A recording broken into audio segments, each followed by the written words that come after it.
إن الله وملائكته يصلون على النبي يا أيها الذين آمنوا صلوا عليه وسلموا تسليما.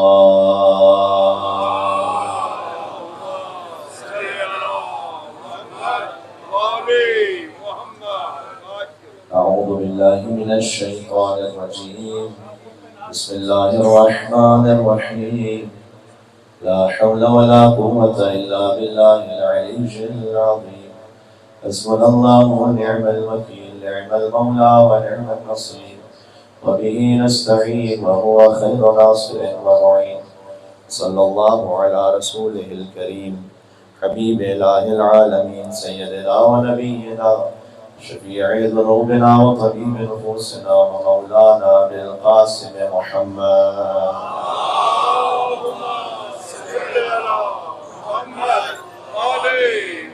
وعلى آله الطيبين الطاهرين المعصومين المظلومين المنتجبين المنتخبين الميامين، سيما بقية الله في الأرضين الذين أذهب الله عنهم الرجس وطهرهم تطهيرا.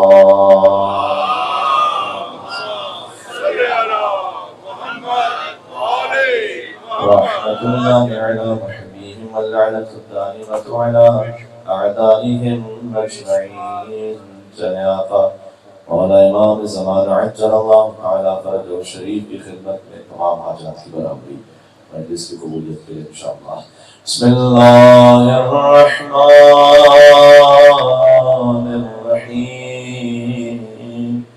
اللہم کن لولیک حجت ابن حسن صلواتك عليه وعلى آله في هذه الساعة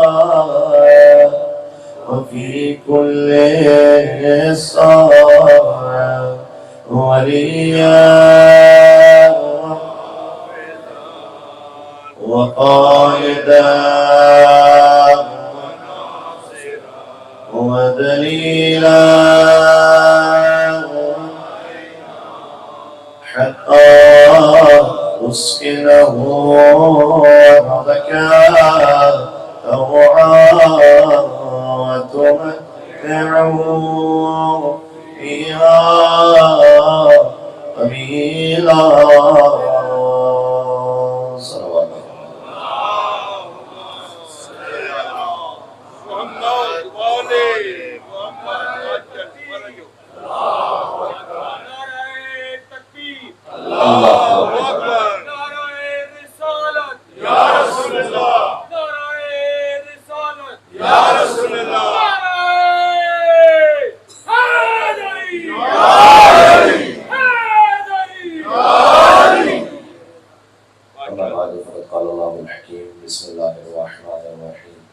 وَلَقَدْ خَلَقْنَا الْإِنسَانَ مِنْ سُلَالَةٍ مِنْ طِينٍ ثُمَّ جَعَلْنَاهُ نُطْفَةً فِي قَرَارٍ مَكِينٍ ثُمَّ خَلَقْنَا النُّطْفَةَ عَلَقَةً فَخَلَقْنَا الْعَلَقَةَ مُضْغَةً فَخَلَقْنَا الْمُضْغَةَ عِظَامًا فَكَسَوْنَا الْعِظَامَ لَحْمًا ثُمَّ أَنشَأْنَاهُ خَلْقًا آخَرَ فَتَبَارَكَ اللَّهُ أَحْسَنُ الْخَالِقِينَ.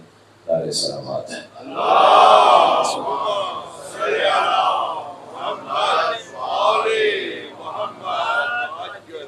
خدائے متعال کا شکر ہے کہ اس نے ذکر قرآن اور ذکر اہل بیت اطہار علیہ السلام کی توفیق عنایت فرمائی ہے. 2 روزہ مجالس کا سلسلہ ہے. آج کے تک تھوڑا سا میں مختصر رکھوں گا اس لیے اس کے فوراً بعد ایک مقام پر جانا ہے. تھوڑی سی تاخیر بھی ہو چکی ہے اور کل انشاءاللہ اسے جبران اور کمپنسیٹ کرنے کی کوشش کریں گے. موضوع یہ چاہ رہا ہوں آپ کی خدمت میں 2 روزہ مجالس میں کہ اللہ سبحانہ و تعالیٰ نے قرآن میں ایک ایسا عنوان ہے کہ جو خود مجھ اور آپ سے بلکہ ہر انسان سے متعلق ہے، اسے بیان کیا ہے. وہ ہے احسن خلقت. اللہ عز و جل نے جو ہمیں خلق کیا ہے نا وہ احسن الخالقین ہے، احسن خلقت ہے. ذرا غور فرمائیے گا. سورہ مومنون کی آیتیں میں نے سرنامہ کلام میں آپ کی خدمت میں پڑھی ہیں. اور سورہ مومنون وہ سورہ ہے کہ جب علی آغوش مادر سے آغوش رسالت میں آئے تھے تو مولا حیدر کرار نے اس دنیا میں آنے کے بعد پہلی مرتبہ آنکھیں کھولی اور جو پہلی زیارت کی وہ چہرہ رسول تھا. تو حضور مکرم نے بیان فرمایا کہ یا علی خصصتنی بالنظر وخصصتک بالعلم. علی آپ نے اپنی پہلی نگاہ سے مجھے مخصوص کیا اور میں نے اپنے سارے علم سے آپ کو مخصوص کیا.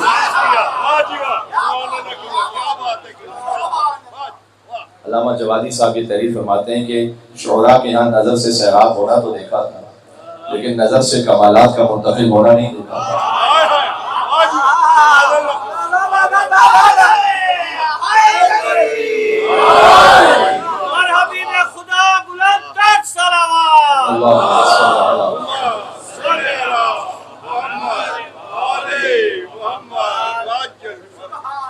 یہ آنے والا بچہ بھی عجیب بچہ ہے کہ پہلی نگاہ میں سارے کمالات حضور مکرم سے علی بن ابی طالب میں منتقل ہو گئے. سارا علم رسالت علم علی بن ابی طالب بن گیا جو خود حضور نے فرمایا کہ میں نے اپنے علم سے آپ کو مخصوص فرمایا. یہ بچہ بھی عجیب بچہ ہے کہ بچپن میں چہرہ رسالت پر ایک نگاہ ڈال دے تو علم رسالت کا سودا کر لیتا ہے اور جوانی میں بستر رسالت پر ایک نیند سو جائے تو مرضی پروردگار کا سودا کر لیتا ہے.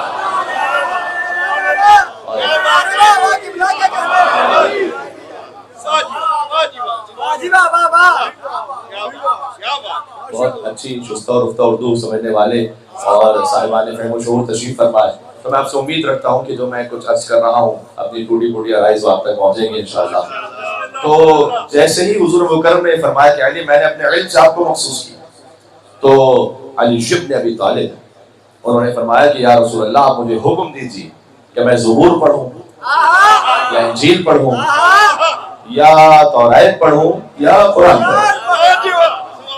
اچھا یہ کوئی انہونی بات نہیں ہے, اس کا امکان اس لیے میں قرآن سے ایک دلیل بھی دے دوں کہ جب عیسیٰ علیہ السلام متولد ہوئے اور وہ مریم سلام اللہ علیہا کی گود میں تھے تو قرآن میں سورہ مریم میں آیت موجود ہے کہ انی عبداللہ آتانی الکتاب وجعلنی نبیا.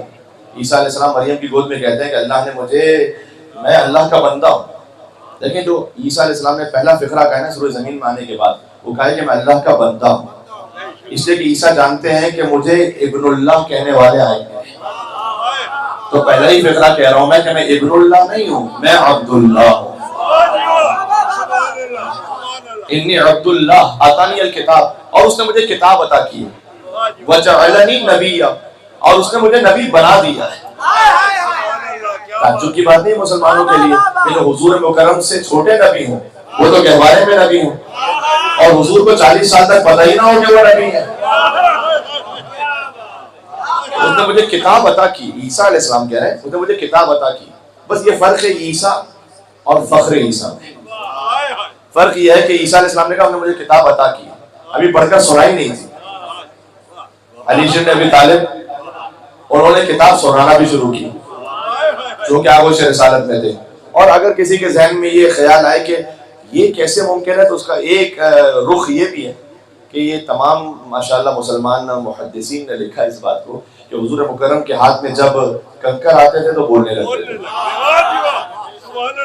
حضور کے ہاتھ میں پتھر لا الہ الا اللہ پڑھیں تو حیرت نہیں ہے, تو اگر حیدر کرار حضور کے ہاتھ میں قرآن پڑھیں تو کیا ہے.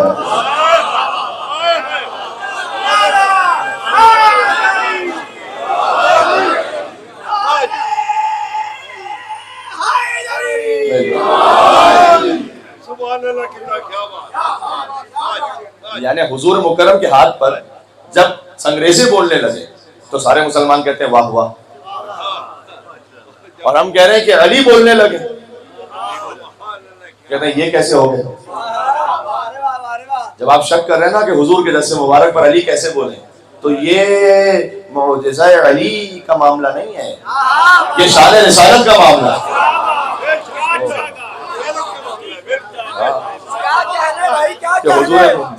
حضور مکرم کی گود میں آئے علی اور پڑھنے لگے. میں ساری بات سورہ مومنون سے کر رہا ہوں کیونکہ میں سورہ مومنون کی آیتیں پڑھنے لگا ہوں ابھی آج خطبہ میں. تو مولا علی علیہ السلام نے جب یہ فرمایا تو حضور نے کہا کہ علی آپ قرآن پڑھیے. تو امیر المومنین تھے لہذا سورہ مومنون کو پڑھنا شروع کیا.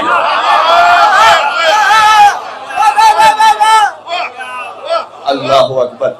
اور میرے مولا علی ابن ابی طالب السلام نے فرمایا قد افلح المومنون, سورہ مومنون کی آیتیں پڑھنا شروع کی.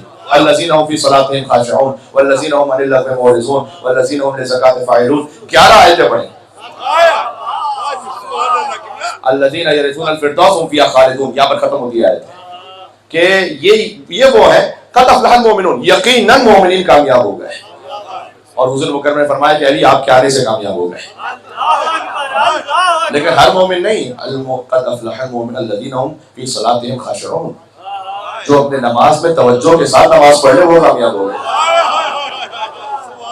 ہر انسان نہیں جیسے دنیا جہاں کا خیال آ رہا ہو نماز میں اس کو پتہ ہی نہ ہو کہ وہ کس کے سامنے کھڑا ہوا ہے. کہ جس کی نماز میں خشوع ہے وہ کامیاب ہو گیا. میرا کہتے ہیں یہاں پر عبد اللہ بہتر سے پوچھا گیا کہ نماز میں توجہ کیسے رہے، اللہ کیسے یاد رہے؟ تو انہوں نے جواب دیا کہ نماز کے علاوہ باقی اوقات میں اللہ کو یاد رکھو، نماز میں خود بخود اللہ یاد رہے. سوچنے کی بات ہے. یعنی یہ تو نہیں ہے کہ نماز تو ہماری زندگی کا تسلسل ہے. یہ تو نہیں ہے کہ تمام شیطانی کام ہوتے رہے نماز سے بیفور اینڈ آفٹر. نماز میں مجھے اللہ یاد رہ جائے. کعبے کا طواف بھی اور گنگا کا اشنان بھی، خوش رہے شیطان بھی، راضی رہے رحمان بھی. یہ نہیں ہو سکتا. تو الذین فی صلاتہم خاشعون، کامیاب وہ مومن ہوئے کہ جو نماز میں خضوع و خشوع رکھتے ہیں. اور یہ میرے مولا نے آیتیں پڑھی. آپ اگر کسی کے ذہن میں یہ سوال آئے کہ پھر رسول اللہ نے اپنی دنیا میں تشریف آوری پر قرآن کیوں نہیں پڑھا اور مولا حیدر کرام نے کیوں پڑھ لیا، تو میں فقط اتنا کہنا چاہتا ہوں کہ بنتا ہی علی کا تھا.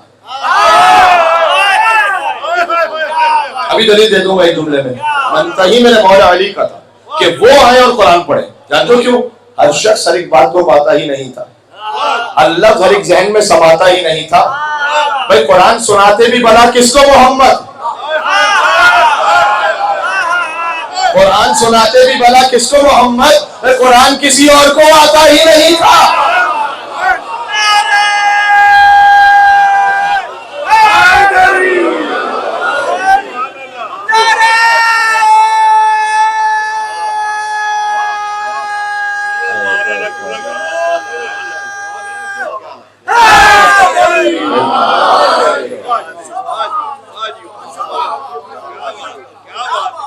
حق تو یہی ہے. تو میرے مولا نے سورہ مومنون کی تلاوت کی تو یہ سورہ تو مولا علی کے ہر چاہنے والے کے دماغ میں محفوظ ہونا چاہیے اور اس کو پڑھنا چاہیے اسے، کیونکہ میرے مولا علی نے پڑھا یہ سورہ آغوش رسالت میں آ کر. تو اسی سورے سے میں نے آیتیں پڑھی آپ کی خدمت میں کہ میرے مولا نے جس سورے کا انتخاب فرمایا انہوں نے 11ویں آیت تک پڑھا. اس سے آگے میں نے احسن خلقت کے لیے جو آیتیں پڑھی کہ وَلَقَدْ خَلَقْنَا الْإِنسَانَ مِنْ سُلَالَةٍ مِنْ طِينٍ، ہم نے انسان کو ایک کھنکھناتی ہوئی مٹی سے خلق کیا. اب اس میں میرے مولا کا خطبہ بھی ہے پورا نہج البلاغہ میں. اب میں کیا کروں؟ قرآن پر جائیں تو قرآن آپ کو علی کی طرف بھیجتا ہے، علی کے پاس آئیں تو علی آپ کو قرآن کی طرف بھیجتا ہے. علی و مع القرآن والقرآن مع علی، یہ خود عصمت علی بن ابی طالب کی دلیل ہے. تو حضور مکرم نے فرمایا کہ علی ہمیشہ قرآن کے ساتھ، قرآن ہمیشہ علی کے ساتھ. اس کا مطلب یہ کہ زندگی کا کوئی ایک لمحہ بھی ایسا نہیں ہے نا جو صراط مستقیم سے ہٹ جائے، اس لیے کہ علی خود صراط مستقیم ہے. میرے مولا رضا علیہ السلام سے کسی نے پوچھا کہ مولا آپ یہ فرماتے ہیں، آپ صلوات دیتے جائے کہ میں پڑھتا جاؤں گا آگے، اللہم صلی علی محمد وعلی محمد، کہ مولا آپ فرماتے ہیں کہ پورے قرآن کا خلاصہ سورہ الحمد میں، یہ ہے یا نہیں؟ تو پورے قرآن میں جب آپ کے جد کا ذکر ہے مولا علی کا تو سورہ الحمد میں کہاں ذکر؟ مولا نے کہا کیا تم نے نہیں پڑھا اہدنا الصراط المستقیم؟ صراط المستقیم ہوا علی بن ابی طالب. علی صراط سے مستقیم پر چلنے والا نہیں ہے، علی چلے تو صراط مستقیم بنتی ہے. یہ بات پہنچی آپ تک؟ آپ یقین فرمائیے گا، یعنی اس میں کوئی ایسا فخر اور یہ تفاخر بھی نہیں. میں اطمینان کے ساتھ عرض کر رہا ہوں طالب علمانہ ذمہ داری سے، یہ جو ایک فقرہ میں نے کہا نا ابھی شروع میں کہ علی چلے تو صراط مستقیم بنتی ہے، اس پر اللہ جانے کتنی مجالس ہو سکتی ہے. یعنی آپ پورے مجھے نزول قرآن سے پہلے کی بات کر رہا ہوں، میں پورے بنی ہاشم میں کوئی ایک عمل ایسا بتا دیں کہ انہوں نے خلاف قرآن کر دیا؟ نہیں. اکثر ایسا ہوا ہے کہ علی نے عمل کیا ہے پھر آیت نازل ہوئی. ہاں ابھی میں 4-5 مثالیں تو سامنے دے دوں آپ کو. علی نے روٹیاں پہلے دی ہیں، وَيُطْعِمُونَ الطَّعَامَ عَلَىٰ حُبِّهِ مِسْكِينًا وَيَتِيمًا وَأَسِيرًا کی آیت بعد میں نازل ہوئی. علی شب ہجرت میں سر رسالت پر پہلے سوئے ہیں. وَمِنَ النَّاسِ مَن يَشْرِي نَفْسَهُ ابْتِغَاءَ مَرْضَاتِ اللَّهِ وَاللَّهُ رَءُوفٌ بِالْعِبَادِ کی آیت بعد میں نازل ہوئی ہے. علی نے انگشتری پہلے دی ہے. انما ولیکم اللہ ورسولہ والذین آمنوا الذین یقیمون الصلاۃ ویؤتون الزکاۃ وهم راکعون کی آیت بعد میں نازل ہوئی ہے. آیت اتر جائے اور عمل کرو تو مومن کہلاتے ہو، عمل کر لو اور آیت اتر جائے تو امیر المومنین کہلاتے ہو.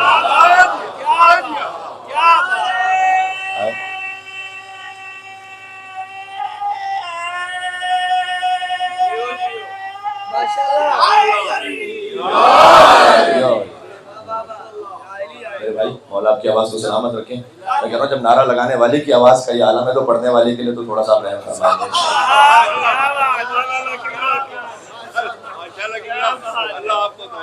کیا کہنے آپ کی سماعتوں کے کیا کہنے. پہلی بار آپ کی خدمت میں حاضر ہوا صاحب کے توسط سے ہمارے محترم علی کاظمی بھائی، آپ برادران سارے، تو آپ کی محبت مجھے یہاں لے آئی اور میں چاہتا ہوں کہ کچھ باتیں عرض ہو جائیں. تو اللہ سبحانہ وتعالیٰ نے کہا کہ ہم نے انسان کو کھنکھناتی ہوئی مٹی سے خلق کیا.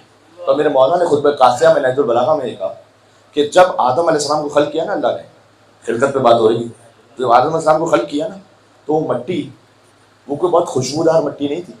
جا کے دیکھ لیں نہج البلاغہ. بلکہ حمائم مسنون کا لفظ خود قرآن میں، یعنی اب ترجمہ مجھے کرنے دیں، سڑی ہوئی گیلی مٹی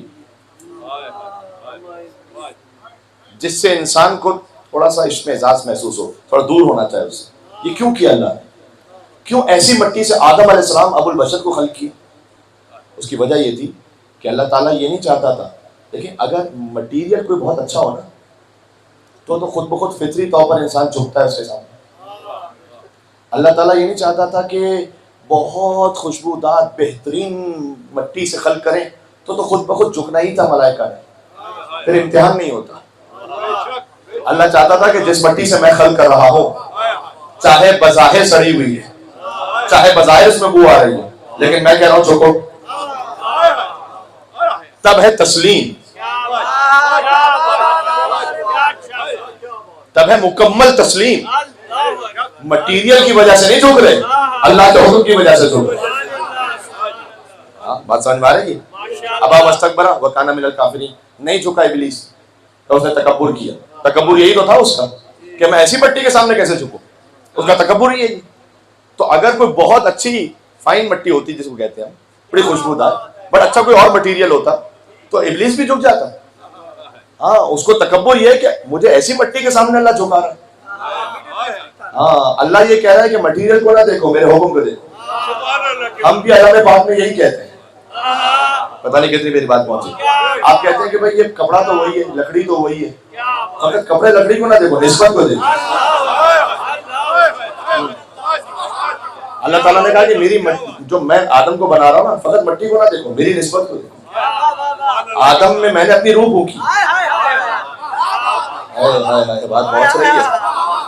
فنفخت فیہ من روحی، سب قرآن سے پڑھ رہا ہوں، میں نے اپنی روح پھونکی. اس کے سامنے جھکو. ابلیس نہیں جھکا. ابا واستکبر وکان من الکافرین. بہت غور سے سنا. اس نے تکبر کیا اور وہ تو تھا ہی پرانا کافر. قرآن ہے کانا من الکافرین. اللہ جانے کوئی عربی قواعد سے واقفیت رکھنے والے افراد، مدرسے کے اسٹوڈنٹس وغیرہ یہاں موجود ہوں، ان سے پوچھیے گا کانا عربی زبان میں ایک ماضی کی حالت کو کہتے ہیں. تھا، کافر تھا.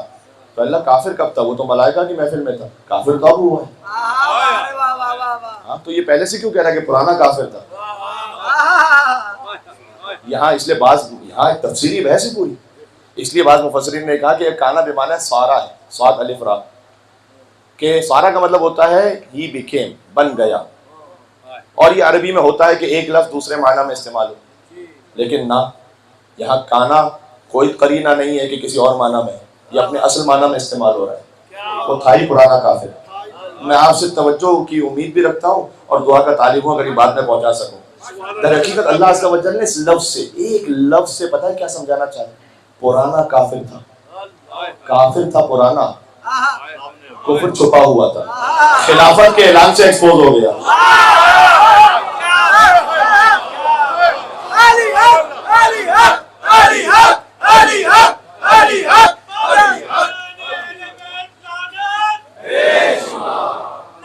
اب تو یہی ہے.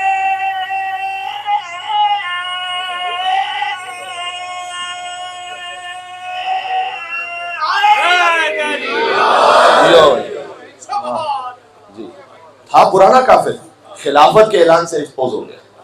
اب دیکھ لو غدیر کے میدان میں بہت سے ملیں گے. بس کر دیا. ہاں یہ نہ دیکھو کہ پہلے سے کون کون کس طرح سے ساتھ میں ہے، یہ دیکھو خلافت کے اعلان پر کون ساتھ ہے. یہ اللہ عز و جل نے ہمیں قرآن میں سمجھایا ہے. قرآن میں اللہ تعالیٰ آدم علیہ السلام اور شیطان کا ذکر کیوں کر رہا ہے قرآن میں؟ ضرورت کیا ہمیں؟ 6000 سال تو آدم علیہ السلام کی دنیا میں آمد جو ایک رائج تحقیق ہے، ٹھیک ہے، اور یہ ہے بات آسمانوں کی. تو آسمانوں کی بات کی ہمیں کیا ضرورت ہے یہاں پر؟ اللہ کیوں بیان کر رہا ہے؟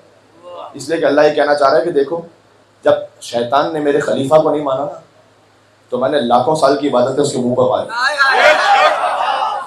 یاد رکھنا ہم نے پہلے سے قانون اسٹیبلش کر دیا. اب میں سوچتا ہوں کہ جو لا الہ الا اللہ کو تو مان رہا ہے نا شیطان، جبھی تو عبادت کر رہا ہے، کہہ رہا ہے رب بما خلقتنی، پروردگار تو نے مجھے خلق کیا. اللہ کو خالق بھی مان رہا ہے. خلقتنی من نار، تو نے مجھے خلق کیا آنکھ سے، وخلقتہ من طین، خالق بھی مان رہا ہے، رب بھی مان رہا ہے، خلیفہ کو نہیں مان رہا. پتہ ہے اس کا مطلب کیا ہوا؟ کہ جو لا الہ الا اللہ مانے، آدم صفی اللہ نہیں مان رہا تھا، وہ اللہ نے شیطان بنا دیا. تو جو علی ولی اللہ کو نہ مانے، مجھے نہیں مانا، اللہ اس کو کیا بنائے گا؟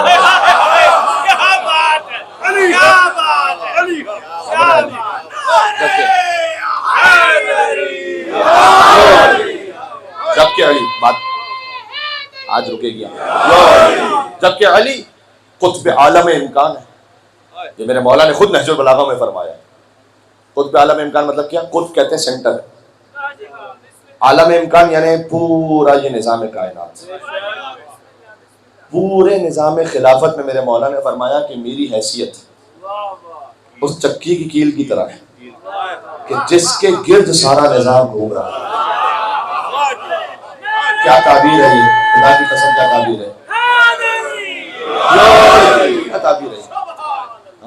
علی قطب عالم امکان ہے، علی مولا المومنین ہے، علی یعصب الدین ہے، علی نبی عظیم ہے، علی مبید الشرک والمشرکین ہے، علی قاتل الناکثین والقاسطین والمارقین ہے، ابو الیتامى والمساکین ہے، باب حکمت رب العالمین ہے، عمود الدین ہے، اول العابدین ہے، علی شبیہ ہارون ہے، علی نفس الرسول ہے، زوج البتول ہے، سیف اللہ المسلول ہے، امیر البررہ ہے، قاتل الفجرہ ہے، قسیم الجنت والنار ہے، صاحب اللواء ہے، سید العرب ہے، اشراف القرب ہے، صدیق اکبر ہے علی.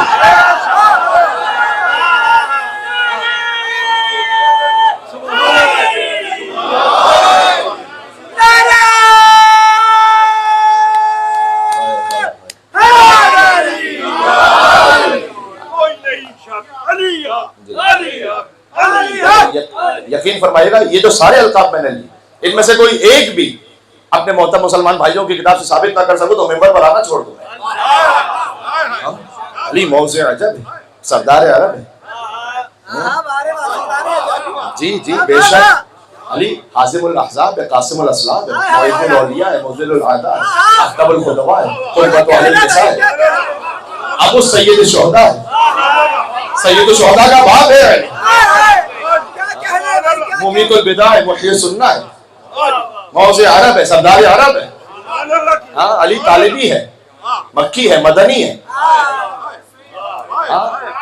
ابن عم المصطفیٰ ہے، مصباح الدجا ہے، لیث الورا ہے، مصباح الدجا ہے، علی کرار ہے، غیر فرار ہے، برادر جعفر طیار ہے، سر اللہ ہے، عین اللہ ہے، ید اللہ ہے، موضع سر اللہ ہے، باب حکمت اللہ ہے، اور حب علی رحمت اللہ ہے، اور موضع علی لعنت اللہ ہے.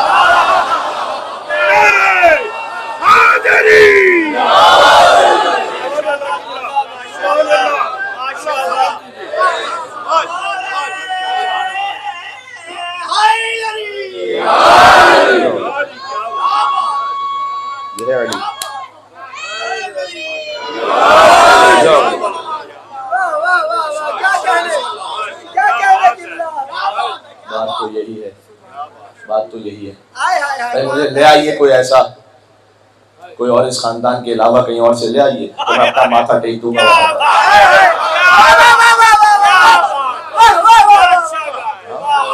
میں اپنا ماتھا ٹیک دوں گا وہاں پر. تو میرے مولا علی بن ابی طالب علیہ السلام نے یہ فرمایا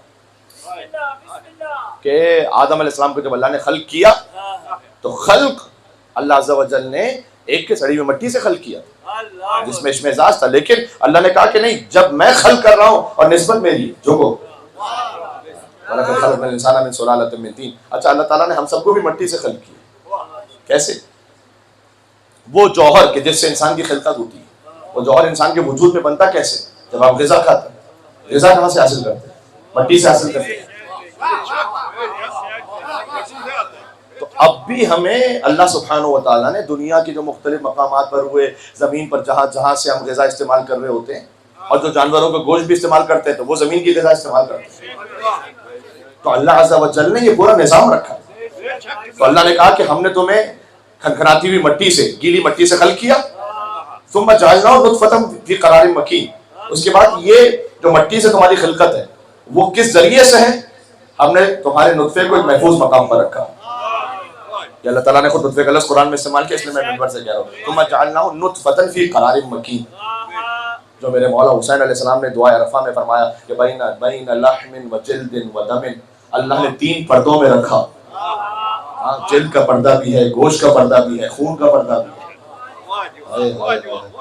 ہاں، جو ان تاریکیوں میں، ان پردوں میں انسان کی تصویر بنا رہا ہے وہ المصور، وہ مصور ہے.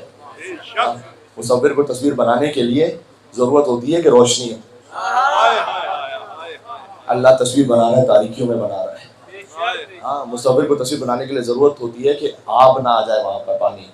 اللہ سبحانہ و تعالیٰ اسی پانی کے ذریعے سے تصویر بنا رہا ہے.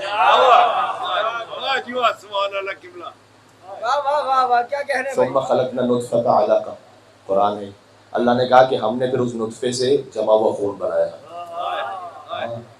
ثم خلقنا النطفة علقہ فخلقنا العلقة مضغۃ، پھر ہم نے اس جمع ہوئے خون سے گوشت کا لوتھڑا بنایا. فخلقنا المضغة عظاما، پھر ہم نے اس گوشت کے لوتھڑے سے ہڈیاں بنائی. فکسونا العظام لحما، پھر ہم نے گوشت کی تہ کو انہی ہڈیوں کے اوپر چڑھا دیا.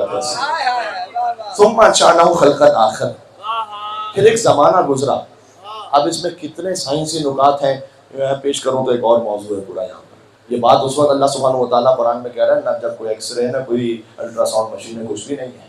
اللہ عز و جل قرآن کریم کی حقانیت کے لیے خود دلیل ہے یہ کہ شکم مادر میں کیا ہو رہا ہے. ایک ایک اسٹیپ کو اللہ سبحانہ و تعالیٰ نے بیان کیا.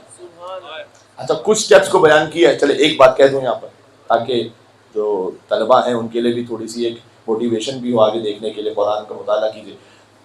کہیں اللہ سبحانہ و تعالیٰ نے اپنے اگلے مرحلے کو جو اللہ کی خلقت ہے حرف فا سے بیان کیے، فا، اور کہیں ثم سے. ثم خلقنا النطفة علقہ، ایک وقت گزرا اس نطفے تک کہ پھر ہم نے اس کے بعد، ثم کا مطلب ہوتا ہے ایک فاصلے سے، کچھ وقت گزرا کہ ہم نے جمع و خون بنایا. فخلقنا المضغة علقہ، پس فا کا مطلب فوراً، ماشاءاللہ.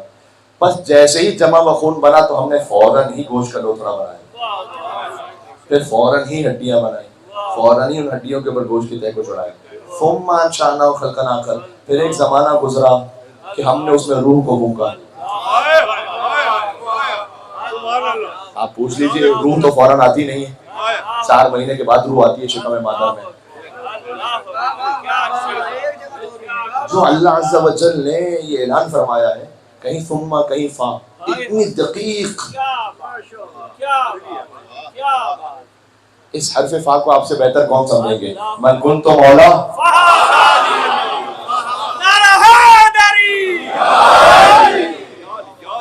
یہی تو ہے حرف فا.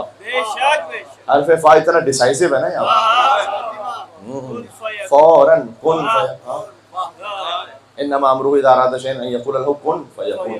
اچھا مجھے جملہ کہنے دیں، جو کن اور یکون کے درمیان کی فا ہے نا، وہی محمد اور علی کے درمیان کی کہہ دیا میں نے.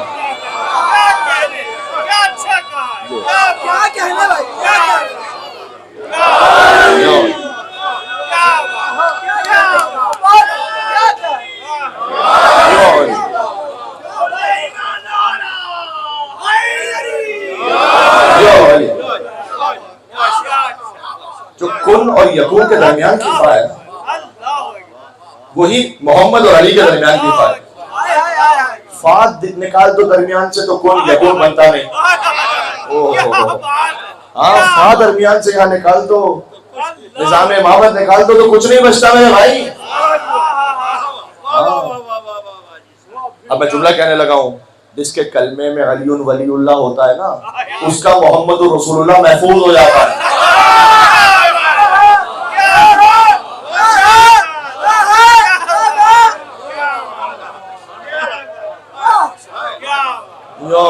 اچھا سوال، ہاں بالکل. میرے جو سارے میرے محترم مسلمان بھائی، سنی بھائی، جہاں تک آواز آ رہی ہے، میں ایک بات عرض کرنا چاہتا ہوں.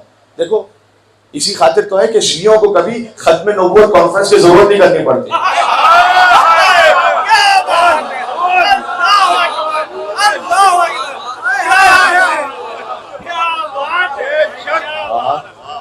ختم نبوت کی کانفرنس کی ضرورت اسے پڑے جس کے کلمے میں نبوت کے بعد امامت نہیں ہے، جس کے کلمے میں نبوت کے بعد امامت ہے. ہاں علی ولی اللہ رسالت کا فل اسٹاپ ہے. رسالت ختم، امامت شروع. یہ ہے فاہم.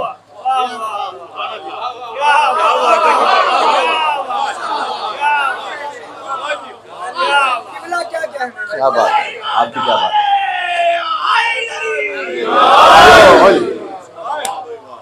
ثم انشأنا خلقا آخر، ہم نے اس میں ایک زمانے بعد روح کو بھونکا، کیونکہ ثم ہے یہاں پر. فتبارک اللہ احسن الخالقین. تو پس کتنا بہترین ہے تمہارا خلق کرنے والا. احسن خلقت پہ بات ہو رہی ہے، کل یہیں سے بات شروع کریں گے، اسی لفظ سے فتبارک اللہ احسن الخالقین سے بات شروع کریں گے کل انشاءاللہ. تو میرے عزیز عزاداروں اور مولا حسین علیہ السلام کے غم میں یہاں پر آپ مجلس میں تشریف لائے. شام غریبت چراغ بجھا دیے تھے نا، بجھے ہوئے چراغ بتلا رہے ہوتے ہیں کہ کسی کا گھر لٹ گیا ہے. دیکھو حسین نے قرآن کو ایسے زندہ رکھا کہ نو کے نیزہ پر قرآن پڑھ کے بتایا. آج پوری گفتگو قرآن ہی سے تھی نا. حسین نے نو کے نیزہ پر قرآن پڑھ کے بتلایا کہ جس میں حسین اور سر حسین میں جدائی ہو سکتی ہے، لیکن حسین اور قرآن میں جدائی نہیں ہو سکتی. ہاں حسین نو کے نیزہ پر قرآن پڑھ کے کہہ رہے تھے اب حسبت اصحاب الکہف وان اصحاب الکہف والرقیم کانوا من آیاتنا عجبا. اور اب عبداللہ حسین علیہ السلام نے اور بھی آیات کی تلاوت کی، فقط سورہ کہف کی آیت نہیں، یہ تو ایک روایت میں آیا، ورنہ اور بھی آیات. ابا عبداللہ حسین بازار کوفہ میں. مجھے علامہ نقن صاحب کا ایک فقرہ یاد آ رہا ہے. وہ جو فرماتے تھے اور بالکل بجا فرماتے تھے کہ حسین عصر عاشور شہید ہوئے، حسین کی پیاس عصر عاشور حوض کوثر پر جا کے ختم ہوئی، کیونکہ عصر عاشور شہید ہوئے. عباس ان سے پہلے شہید ہو گئے، ان کی پیاس ان سے پہلے ختم ہو گئی. قاسم ان سے پہلے شہید ہو گئے. ہر شہید کربلا کے لیے آپ بتا سکتے ہیں کہ وہ کب تک پیاسے رہے، لیکن اگر کوئی یہ پوچھ لے کہ سکینہ کب تک پیاسی رہے، یہ 4 سال کی بچی کب تک پیاسی رہی، تو کوئی نہیں بتلا سکتا کہ بچی کب تک پیاسی رہی. اس لیے کہ اگر یہ پیاسی نہ ہوتی تو بازار کوفہ میں سوال آپ کیوں کرتی.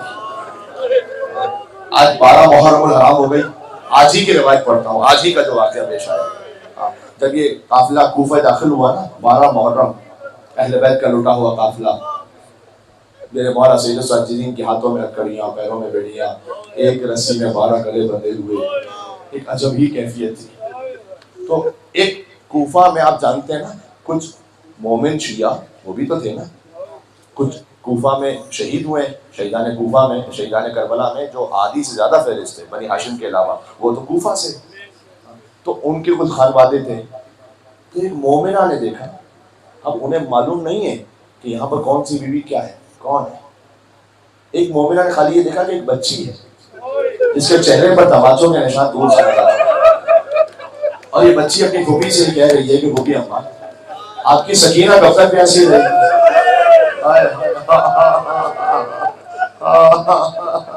دیکھو غم آبا عبداللہ حسین علیہ السلام میں رونے کا بھی ایک ادب ہے. ہاں صادق آل محمد کے سامنے مصائب ہو رہے تھے، ابو بصیر سے کہا تو روتا کیوں نہیں؟ اس نے اپنا رومال دکھلایا کہ مولا میرا رومال تر ہے، کہا نہیں ایسے نہیں، جیسے ہماری دادی فاطمہ تو زہرا ہوتی ہے، جیسے ایک بوڑھی ماں کے سامنے جوان بیٹا مر جائے۔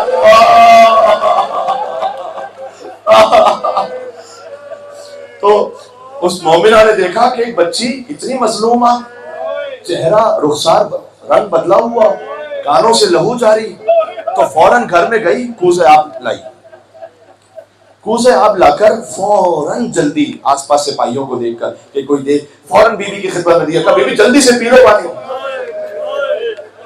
اب اس کی زبان سے لیکن یہ جملہ نکل گیا کہ پانی پی لو اور میرے لیے کچھ دعائیں کر دینا بس۔ اب سکینہ مشکل کشا کی بوٹی ہے نا، تو پہلے مشکل کشائی کرے گی پھر پانی پی۔ نہیں بی بی پانی بعد میں، پہلے یہ بتا تیری دعا کیا ہے؟ اللہ اکبر اللہ اکبر، یعنی ابھی معلوم ہے کہ شاید کوئی سپاہی آ کر پانی چھین لے، اللہ جانے پھر نصیب ہو یا نہ ہو، لیکن نہ حسین کی بیٹی ہے یہ۔ بی بی بتاؤ دعا کیا ہے تمہاری؟ اب میں کیا آپ سے عرض کروں، اس کی دعائیں بھی وہ تھیں کہ جو سکینہ کے دل پر زخم کی طرح لگے۔ اب ذرا سوچے سکینہ سے کوئی کہے خدا سے دعا کرو کہ جیسے تم یتیم ہوئی ہو نا،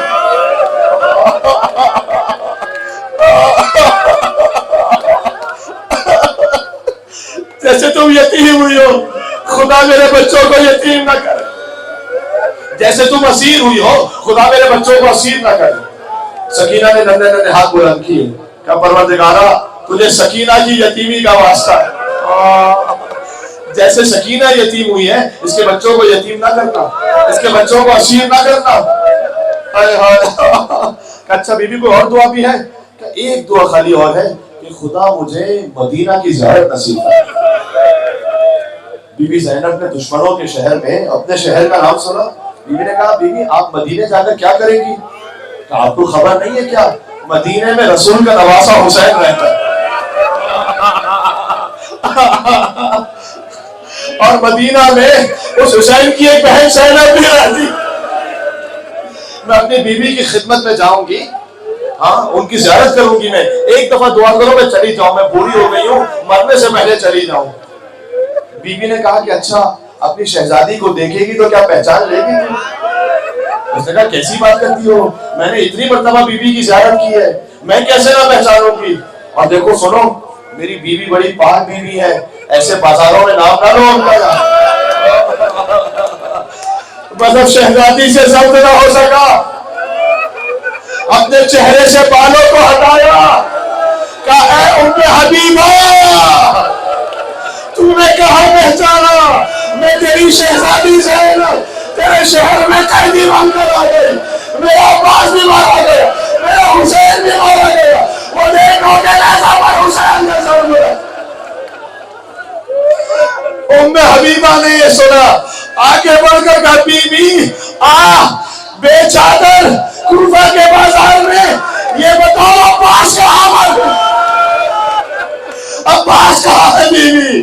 عباس ہوتا زینب کی چادر لچی لگا۔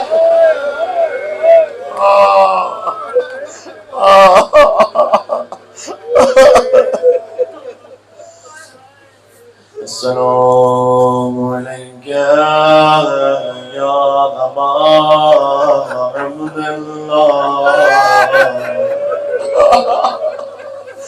وعلى الأرواح التي